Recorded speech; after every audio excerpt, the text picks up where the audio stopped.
বাসায় আজকে রান্না করব গরুর মাথার মাংস। তাই ভাবলাম আপনাদের সাথে একটু শেয়ার করি। সবাই কম বেশি রান্না করতে পারে, আমি কিভাবে রান্না করি সেটাই আপনাদের সাথে শেয়ার করব, আর নতুনদের এটা অনেক কাজে লাগবে। আসসালামু আলাইকুম। আমি মাংসগুলোকে প্রথমে কেটে ধুয়ে পরিষ্কার করে একটু গরম পানিতে সেদ্ধ করে নিলাম। অন্যদিকে চুলায় একটা পাতিল বসিয়ে পরিমাণ মতো তেল দিয়ে এর ভিতরে 1 কাপ পরিমাণে পেঁয়াজ কুচি দিয়ে দিলাম আর গোটা গরম মশলা দিয়েছি। এখানে 3-4 পিস দারচিনি, 5-7টা এলাচি আর 3-4টা লং দিয়েছি। মাংসগুলো একটা ঝাঁঝরিতে আমি ঢেলে পানিগুলো ঝরিয়ে নিলাম।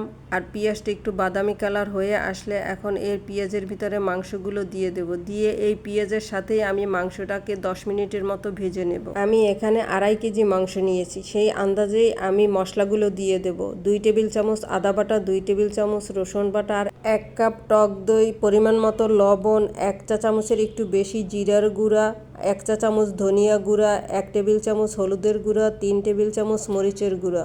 আমার মাংস থেকে কোনোই পানি বের হবে না, তাই আমি আধা কাপ পরিমাণে পানি দিয়ে মশলাটাকে মাংসের সাথে খুব ভালো করে কষিয়ে নেব। আমি কিন্তু এখানে 3টা আন্দাজ টমেটো ব্লেন্ড করা ছিল ডিপে, সেটাই আমি এই মাংসের সাথে দিয়ে দিয়েছি। এখন ঢাকনা দিয়ে কষাবো যতক্ষণ পর্যন্ত না মাংস থেকে তেল ছেড়ে দেয়। আর এই ফাঁকে আমি মাংসে একটা মশলা দিব, সেটার জন্য আমি নিয়েছি 1 চা চামচ জিরা, 1 চা চামচ ধনিয়া, আধা চা চামচ মেথি, 4-5টা এলাচ, 2-3টা তেজপাতা ছোট ছোট টুকরা করে নিয়েছি, 3 টুকরা দারচিনি, 3-4টা লং, 5-6টা গোলমরিচ হবে সাদা কালো মিলানোই, অল্প একটু জয়ত্রী আর অর্ধেকটারও কম জায়ফল নিয়েছি, 3টা শুকনো মরিচ। এগুলো একটা তাওয়ার উপরে একটু হালকা গরম করে আমি ব্লেন্ড করে নেব।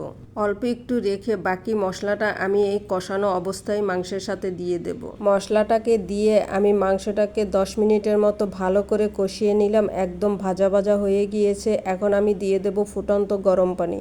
পানিটা আমি আন্দাজ করে দিয়েছি যাতে মাখা মাখা ঝোলও থাকে, আবার মাংসটাও একদম সফট হয়ে যায়। আপনারা অনেকেই ভাবতে পারেন যে রান্না করার আগে মাংসটাকে আমি কেন গরম পানির ভিতরে দিয়ে 3-4টা বলক তুলে নিয়েছি। মাথার মাংস কিন্তু একটু পিছলা পিছলা ভাব থাকে, আর এই গরম পানির ভিতরে দিয়ে নেওয়ার অর্থ হলো গিয়ে এই পিছলা ভাবটা আর থাকবে না, ঝোলটা অনেকটা টেনে আসছে। এখন আমি আধা কাপ পরিমাণে কাঁচা পেঁয়াজ দিয়ে দেব। রান্নার শেষ পর্যায়ে যদি যে কোনো মাংসে এভাবে একটু কাঁচা পেঁয়াজ দিয়ে দেওয়া যায়, স্বাদটা কিন্তু অনেক বেড়ে যায়, ঝোলটাও ঘন হয়। আমার রান্না কিন্তু প্রায় শেষ, ঝোলটা একদম মাখা মাখা হয়ে গিয়েছে। এ পর্যায়ে আমি টালা জিরার গুঁড়ো দিয়ে চুলা বন্ধ করে দিয়ে ঢাকনা দিয়ে ঢেকে রাখবো 10-15 মিনিটের মতো। আমি কিন্তু জিরার গুঁড়ো দিয়ে আর নাড়াচাড়া দেইনি। এখন ঢাকনা তুলে দেখাচ্ছি আপনাদের যে ঝোলটা কতটা শুকিয়ে আসছে। রান্না হয়ে গেল গরুর মাথার মাংস। এখন একটা বাটিতে তুলে নিলাম সবাইয়ের খাওয়ার জন্য।